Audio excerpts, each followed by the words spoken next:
The radical right-wing media is saying what's happening in like Minnesota with ICE is about safety. So let's start with just a basic, simple question. Who is actually safer right now? Right-wing media is really trying to reclaim the story. I mean, ICE still is the headline, but now the message is changing. They are saying this is about crime. They're saying that this is about safety.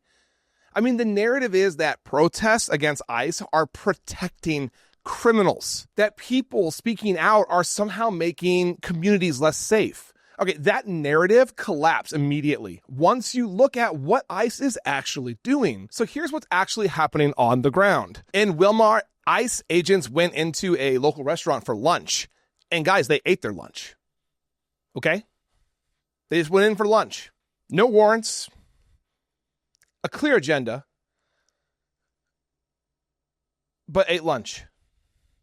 They then came back later and detained the workers who served them. The restaurant had to shut down early. Families were panicking, and an entire town learned that even going to work can put you at risk. Ask yourself this: how does that make anyone safer?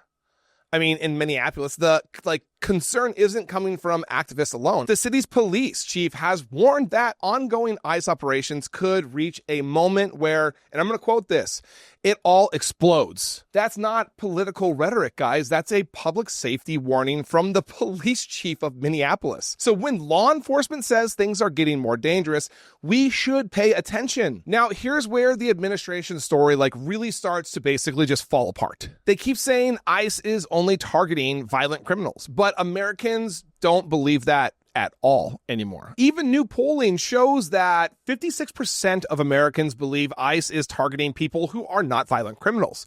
That number was lower just a few months ago. I mean, that's not media bias, okay? That is public trust basically eroding. And the skepticism isn't just coming from, the left.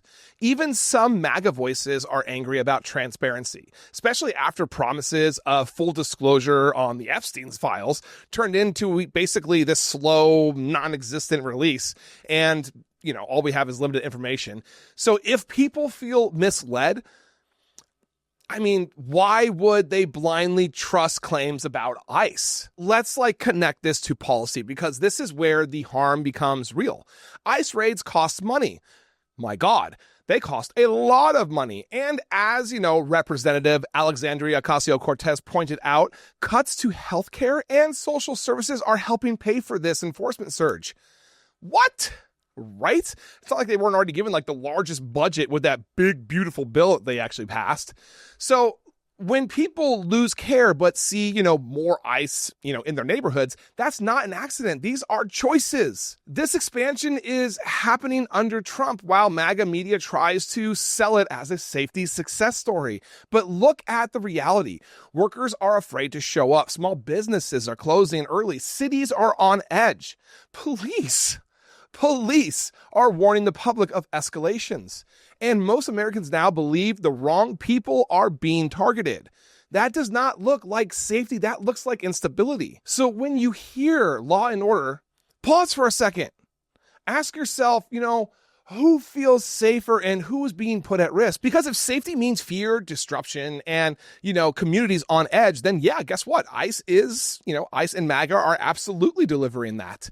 So the real question is how long Americans will keep accepting this on our streets, near our homes, near our kids' schools, near our jobs. What is the breaking point? Thank you for watching. I am Jared Zisser, and this is Ring of Fire. Please like, comment, and subscribe, and turn on notifications to make sure you are informed about everything important in progressive politics today. And if you are looking for fact-based independent reporting all day, every day, follow me here on Instagram or here on Facebook. See you in the next video.